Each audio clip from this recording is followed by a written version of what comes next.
Okay, I'm back. So, in last session, we talked about a lot of basically uh, what makes sense and basically some references, different between different cultures. So, in this session, I want to start with, the traditional way of Chinese studies, and this is my own, life experience as a sort of analogy.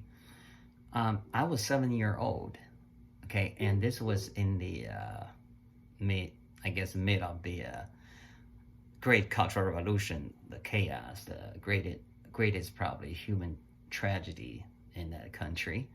I was 7 year old, and so there's a very nice gentleman.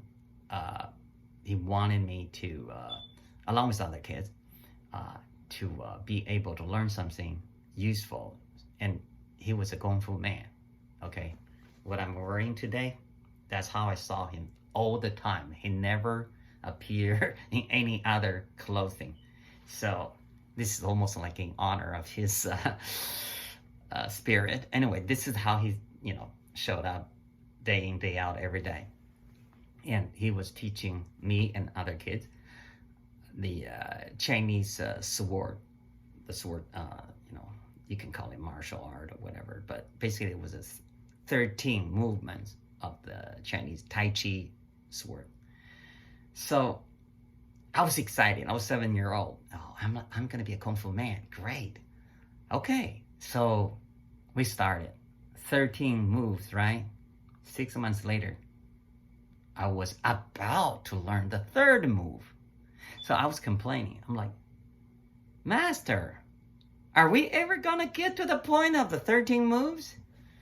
And so the master goes, you're learning, okay? You need to have a very solid foundation. What Kung Fu literally means, the time spent.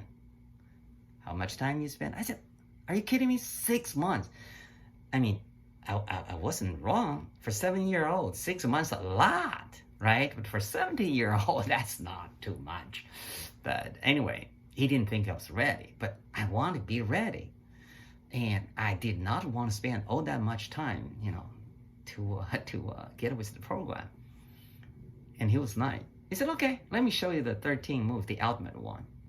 So he bent over, put, basically the knee, his one knee over the other, and bent over down to the floor, and put his two hands like that, right? And one of them was the sword in his hand, going like this, back right over his head. He said, can you do this? And I tried to copy him. I fell to the floor instantly. Because why? I don't have the Kung Fu. I don't have the foundation. I did not spend the time. I wanted to jump. It was way too early. I wasn't ready. So the virtue of this story, this is an analogy, but it's true life experience I had. You do need to make a lot of, figuring on your own, from your life.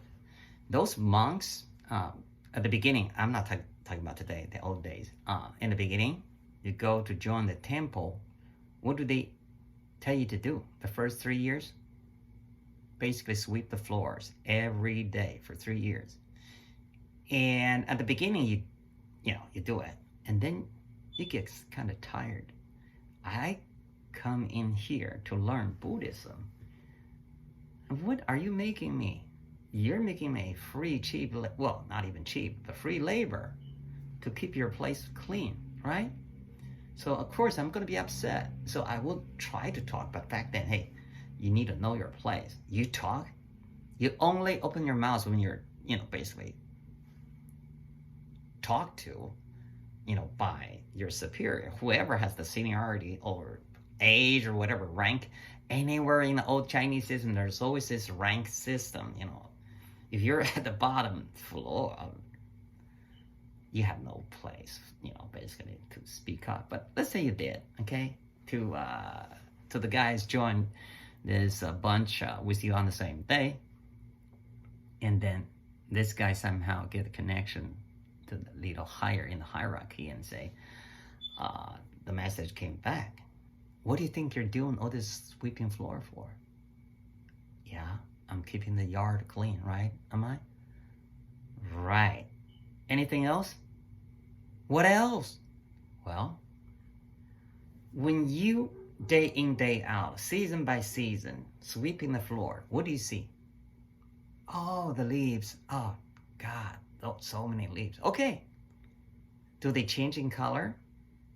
Oh, yeah, of course. I mean, hey, talking about, late autumn, this, golden yellow and then turn into dark brown and then eventually. Okay, so what does that tell you? It doesn't tell me nothing. Leaves are leaves. I'm just, basically sweeping them.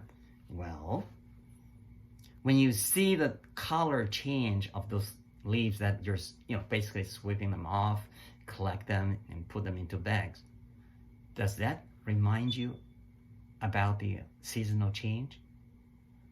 Oh, right. Oh, yeah, it kind of does, doesn't it? So what does that mean? What does that mean? You're supposed to figure it out. Oh, please, can you tell me? Okay, just one time, I'm telling you. When the season change, every year, it's repeating itself, going in a cycle. If you do this floor sweeping for 3 years, so what do you get? You get to observe the 3 cycle changes or the same cycle 3 times. Spring, followed by whatever season, that, right? And then let's say you don't know, so I'm telling you, spring followed by summer, by fall, and then the winter kicks in. So with all this change keep repeating itself, right? It's variation, but then it's also constant because it's a law. It changes 4 times a year, right? If you're falling into just one single season, what do you see? Oh, you see there's a season and then there's a change of next season. Okay. All right. So springtime's so nice. And, summer, it depends where you are, right? And if you're in a really chilly place, summer is nice, the warm sun and all that. But if you're in a hot place, hot and humid, do you really love summer that much? So basically, you are observing and you are physically, experiencing all that. And so philosophically, what do you arrive at? That's what the temples are driving, okay? Yeah, you are absolutely a free labor, but can you make some sense out of it, right? So what does that tell you when this season keep repeating itself constantly? Long before you came and long before you are going to be gone, they are always going to be there. So if you see a tree 1,000 year old outside your temple, and your temple has been somehow old, by Chinese standards not 500 years old, it's not old, but the tree is 1,000 year old right outside this temple. And then how old are you? Oh, 18 year old? Huh. You see, that's where I'm getting. For the Chinese in the old days, you learn something, you want to cut corners, really? You can't. The whole system will not allow you. So that's what we're talking about. So, but am I going to suggest you to do exactly the same? That's just not very practical because in a contemporary world today, 21st century, people have almost everything. What they don't have is time. Nobody has time. Okay? So Kung Fu, what is Kung Fu? It's time to spend, and you ain't got no time. And there we have the problem, right? So before we get to the Taoism or Confucianism or the Buddhism to compare, this is where I'm concentrating in this session. It's going to explain itself why we're taking quite a slow pace to do this actually self-study, right? So we compare the notes. I will share my interpretation and understanding of certain words, and then you take it away and you try to make sense out of your own life experience. Okay? You're not going to sweep the floors. You're not going to do some free labor for anyone, but you do have your own life. right? You go back to your workplace and you have problem, and then you come back home. Yeah, from time to time, you have a little, I guess, difference in opinion between you and your loved ones. Of course, what is love? It's all about tolerance, right? But hey, you still have little reasoning to do, and not all the time you have the all positive 100% enjoyable experience out of that. So nevertheless, all this actually you do want to take it to the self-study process. Okay, so whatever the wise man died probably several thousand years ago said, does that make sense today? For me, actually it does. When it does, you enjoy this. But maybe, just maybe, it's a long, walk towards that objective. It's going to be a long way. Yeah, that's something I can definitely promise you. But this had nothing to do with smart, right? Smart is referring to how fast you pick things up. But being wise is how widely you can apply what you learned to just about everything and anything, right? So this is all about wisdom. As I guess I better just keep a lot of it for the sessions coming up. For this one, basically I just explain the way the study works, right?